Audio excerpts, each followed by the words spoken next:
लाल कहने लगे, करके कुछ मुस्कान, धनुष हमारी राय में सब है एक समान।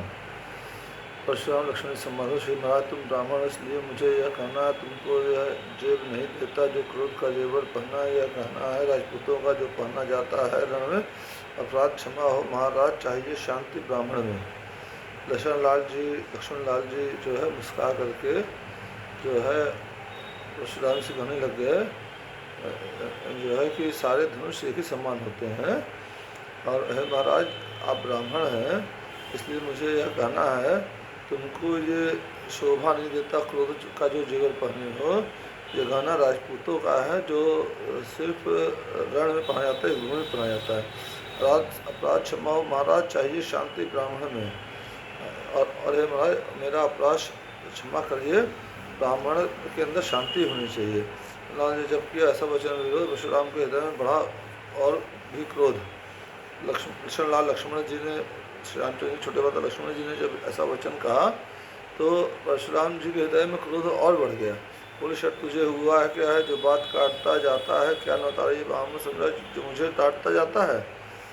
तो तब परशुराम जी क्रोध से बोलते हैं लक्ष्मण जी को, तो इसमें क्या हो गया जो मुझे मेरी बात हर बात को काट रहे हो तुम, और मुझे क्या नौतारी ब्राह्मण समझे, नुता खाने और ब्राह्मण समझे हो जो मुझे डांट रहे हो। मुझको सीधा ब्राह्मण है, मैं क्षत्रिय कुल का दोही हूँ, भृगुवंशी बाल ब्रह्मचारी त्रिक्रोधी हूँ, निर्मोही हूँ। मुझे सीधा ब्राह्मण मत जानो, मैं क्षत्रिय कुल का दोही हूँ और मैं भृगु जी का वंशज हूँ, बाल ब्रह्मचारी हूँ, अति क्रोधी और निर्मोही हूँ। मेरे इस खूनी फरसे ने शोणित की नदी बहा दी है, इस आण भूमि में बहुत बार छत्राणी राण बना दी है। मेरे जो ये फरसा देख रहे हो खूनी फरसा है और इसने खून की नदियाँ बहा दी हैं। इस आर्य भूमि में भारत का को आर्य भूमि भी कहा जाता है, भारत देश को। हमारे बहुत बार छत्राणियों को राण बना दिया, कई क्षत्रिय राजाओं को खून बहा है और छत्राणियाँ विधवा हो गई हैं। विख्यात सहस्त्र बाहु की भी भुजाएं काटने बाजुएं काटने वाला है, इस फरसे का अब तू भी देख जो खून चाटने वाला है। विख्यात जो सहस्त्र बाहु है उसकी भी बाजुएं इसी फरसे से कटी थी, और ये फरसे को अब तू देख जो खून अब चाटने वाला है फिर से। लक्ष्मण बोले देखा ना नजर न कहीं लग जाए, जल्द बगल में दाबिए हवा न लगने पाए। लक्ष्मण जी उनको जो लक्ष्मण जी को उकसा करके बोल रहे हैं, देख इसको छुपा के रख लो कहीं इसमें नजर न लग जाए, जल्द बगल में दाबिए हवा न लग जाए, कहीं अपनी काख में बगल में दाब लीजिए इसमें कहीं हवा न लग जाए। बस इसी एक ही परसे से क्षत्रियों का मुक्ति द्वार खुला, हल्दी के गांठ ही पर परसट्टे का बाजार खुला। आपके इसी एक परसे से क्षत्रियों की मुक्ति का द्वार खुल गया, और हल्दी की एक गांठ पर ही जो है परसट्टे का बाजार खुल गया। अब बीत चुकी इसकी बाहर हथियार आपका खिजा में है, खर्चे में अब वह कार्ड नहीं जो कार्ड आपकी जुबा में है। इसका अब जो है फैशन और मौसम चला गया है, इसका समय बीत चुका है, हथियार आपकी और अब बीत चुकी इसकी बात हथियार आपकी खिजा में है, परसे में वो काट नहीं बची जो काट आपकी जुबान में है। क्यों बूढ़ा परसा दिखलाकर क्षत्रिय जवान को डरा रहे, बलिहार आप तो फूक से हैं, विंध्याचल पर्वत उड़ा रहे हैं। ये बूढ़ा फरसा पुराना फरसा दिखा करके एक क्षत्रिय जवान को डरा रहे हैं। बलिहार आपकी फूक से तो विंध्याचल पर्वत भी उड़ सकता है। लक्ष्मण जी जो है व्यंग कर रहे हैं, हम उस माई के लाल नहीं जो हुए से डर पा जाएं, हम छुई मुई के पेड़ नहीं जो उंगली से मुरझा जाएं। हम उस माई के लाल नहीं हैं जो कोई हुआ बनाए डराए धमकाए तो हम डर जाएं, और हम छुई मुई के पेड़ नहीं हैं जो जो जो कोई उंगली दिखा दे तो हम मुरझा जाएं, डर जाएं। सुनिए भृगुवंशी क्षत्रिय को फरसा दिखा के डराओ ना, राज बढ़ाओ ना, परसे से हम नहीं डरने वाले, हाँ तुमसे डर जाएं हम। गो ब्राह्मण पर अबला गण पर बालक तन पर रण में कर्ण उठाएं, उसे उखलाएं, राधे श्याम फिर देख जाने हो जनेऊ गुस्सा पी रह जाए। ब्राह्मण सिंह कुमार को छिड़ जगाओ ना, रार बढ़ाओ ना। तो लक्ष्मण जी भृगुवंशी परशुराम जी से कह रहे हैं कि हे भृगुवंशी, क्षत्रिय को ये परसा दिखा के मत डराओ, रात मत परसे से हम डरने वाले नहीं हैं, तुमसे डर जाएं हम ब्राह्मण पर अबला गण पर। तुम तुमसे ऐसे नहीं डरते। हम गौ ब्राह्मण और अबला पर, बालक पर और रण में भी जो है हाथ नहीं उठाते। उख से अकुलाए राधे श्याम फिर देख जनेऊ गुस्सा पी रह जाए। और फिर राधे श्याम जी कह रहे हैं, जो इस पुस्तक के लेखक हैं, कि आपका जनेऊ देख करके हम अपना गुस्सा पी रहे हैं। ब्राह्मण सिंह कुमार को छेड़ जगाओ न राड़ बढ़ाओ न। हे ब्राह्मण, हे परशुराम, आप जो है सिंह कुमार लक्ष्मण को छेड़िए मत, राग मत बढ़ाइए। परशुराम कहने बढ़ाना और विवाद, वरना सूरज वंश में होगा बड़ा विषाद। परशुराम जी लक्ष्मण जी को कहने लगे कि और विषाद और झगड़ा विवाद मत बढ़ाओ, विवाद और झगड़ा मत बढ़ाओ, नहीं तो जो तुम्हारा सूर्य वंश है उसमें विषाद हो जाएगा, मैं तुमको मार दूंगा। उससे बहुत सूर्यवंश में एक विषाद हो जाएगा, शोक हो जाएगा। नादान हंसी अच्छी है नहीं, नादान हंसी अच्छी है नहीं, इस हंसी में तू रो जाएगा, मेरे परसे की तुलसी से अब नशा हिरन हो जाएगा। नादान, ये जो तुम हंसी कर रहे हो, मजाक कर रहे हो, ये अच्छा नहीं है। इस हंसी में तू रोने लग जाएगा, मेरे परसे के एक बार से तेरा जो ये नशा है सब हिरन हो जाएगा। ओह, यह नन्ही सी जुबान परतों की बातें करती है, अफसोस दूध वाले मुख से जहरी धारा भर झरती है। परशुराम जी कह रहे हैं कि तुम्हारी सी नन्ही जुबान है और कैसे बढ़ बढ़ के बड़ी बड़ी बात कर रहे हो, और जो कि तुम्हारा मुंह दांत अभी दूध के दांत टूटे नहीं हैं, और कैसे जहरीली धारा निकल जहरीली बात कर रहे हो। नालायक लड़के होश में आ, क्यों मुझसे लड़के मरता है, मुझ जैसे क्रोधी के आगे किस लिए लड़कपन करता है। परशुराम जी लक्ष्मण जी को नालायक कर रहे हैं कि नालायक लड़के होश में आ जाओ, क्यों मुझसे तुम जो है लड़के होकर छोटे उम्र के होकर लड़ रहे हो। मुझ जैसे क्रोधी के आगे किस लिए मुझ जैसे क्रोधी के आगे तुम लड़कपन क्यों कर रहे हो।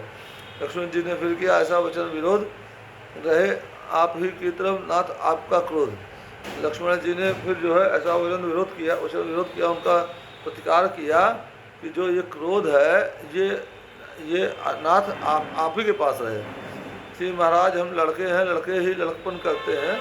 हे महाराज, हम लड़के हैं, लड़के ही लड़कपन करते हैं, पर तुम्हें नहीं शोभा देता जो लड़कों के मुँह लगते हैं, कि पर मगर आपको शोभा नहीं देता जो आप लड़कों के मुँह लगते हैं। मेरे मुँह में वो दूध नहीं जो तुलसी से तलखा जाए, डरता है आपकी अग्नि से कहीं और उबाल ना आ जाए।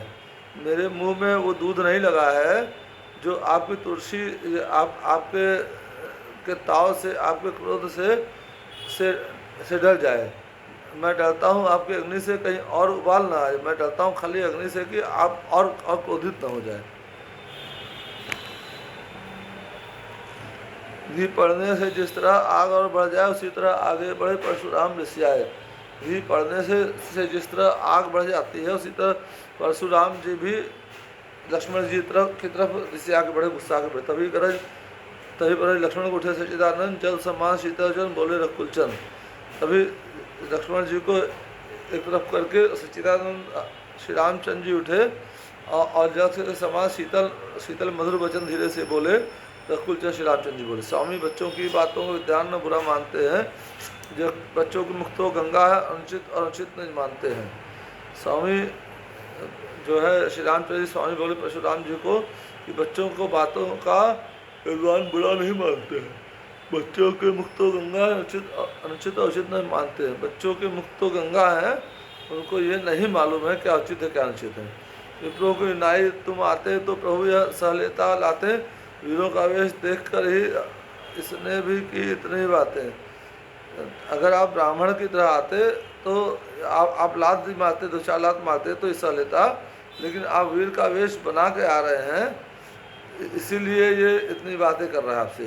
कर्ता कारण और कर्मों का हे नाथ उपाधि तो मैं हूँ, सर्वांश में निर्दोषी सच्चा अपराधी तो मैं हूँ।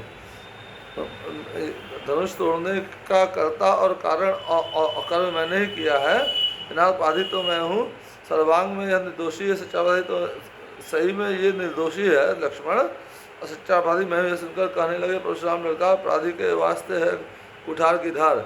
ये सुनकर के परशुराम जी क्रोधित हो गए, ललकार करके बोले हम तो अपराधी के वास्ते कुठार की धार है, मतलब मेरा फरसा ही उसको उत्तर देगा। लक्ष्मण बोले फिर वही रहा न जाता मन, अपराधी रघुराज है, यह कह सकता है कौन। लक्ष्मण जी बोले फिर जो है वही बात आप कर रहे हैं, मुझसे मान नहीं रहा जाता, अपराधी रघुराज है ये कौन कह सकता है। अपराधी तो तुम हो जनाब, जलसा बिगाड़ने आए हो भाई, जब दही बिलो चुके तब घी निकालने आए हो।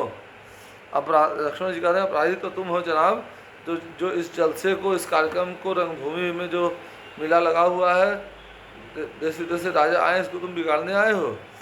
भाई मेरे भाई जब दही बिलो चुके हैं तो तुम उसमें घी निकालने आए हो, मिठाई खाने आए हो खाली। ये धनुष अनेकों वर्षों से मिथिलापुर में था पड़ा हुआ, कब्जे में मिथिलेश्वर के था, इससे उनका बड़ा हुआ।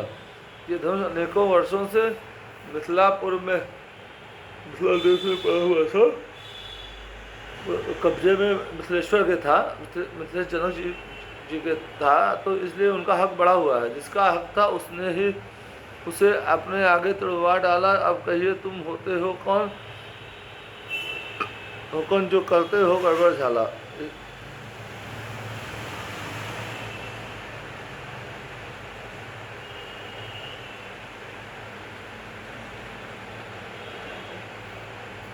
अब कहिए तुम होते कौन जो करते हो गड़बड़ झाला, क्या मरे हुए धनवा को साहब तुम रोने आए हो, या छेदखियों का समाज यूं ही सिद्ध होने आए हो। लक्ष्मण जी कह रहे हैं अब आप कौन होते हैं, जब यहाँ पर आए हो, सब चीज हो चुका, और जिसका हक था उसने तलवार इसके पास रखा हुआ था, कई साल से रखा हुआ था, और जब धनवा टूट गया है साहब तो तुम यहाँ रोने आए हो, या देख क्षत्रियों का सिद्ध होने आए हो, और क्षत्रियों को समाज देख कर जबरदस्ती यहाँ चले आए हो। परशुराम उबले कहा फिर वही बकवाद, इस गुस्ताखी का तुझे अब मिलता है स्वाद। परशुराम जी उबले और कहे कि बकवास बंद करो, लक्ष्मण जी बोले, और इस गुस्ताखी का, इस उद्दंडता का तुमको अभी स्वाद मिलता है। जो पिता के ऋण से ऋण हुआ, जो माता का बलिदाता है, जो पिता के ऋण से ऋण हो गया, अपनी माता का बलिदाता है, अपनी माता को मारे थे परशुराम जी पिता के कहने पर, वह हाथ गुरु ऋण के कारण फिर एक बार खिलाता है। वो हाथ गुरु ऋण के कारण एक बार खिला रहा है। जो पिता के ऋण का ऋण है तो माता का बलिदाता है, वह हाथ गुरु के कारण फिर एक बार खिलाता है। इसलिए मुबारक मौका कर्जा भुगतान करूँगा मैं, अपने परसेस की अग्नि में तेरा बलिदान करूँगा मैं। इसलिए मुबारक मौका आ गया है, और अपने कर्जे का मैं भुगतान करूँगा, परसे की अग्नि आग से मैं तेरा बलिदान करूँगा। जय श्री राम, जय हनुमान। जय श्री राम। तो कष्ट के लिए कोई गलती क्षमा करें।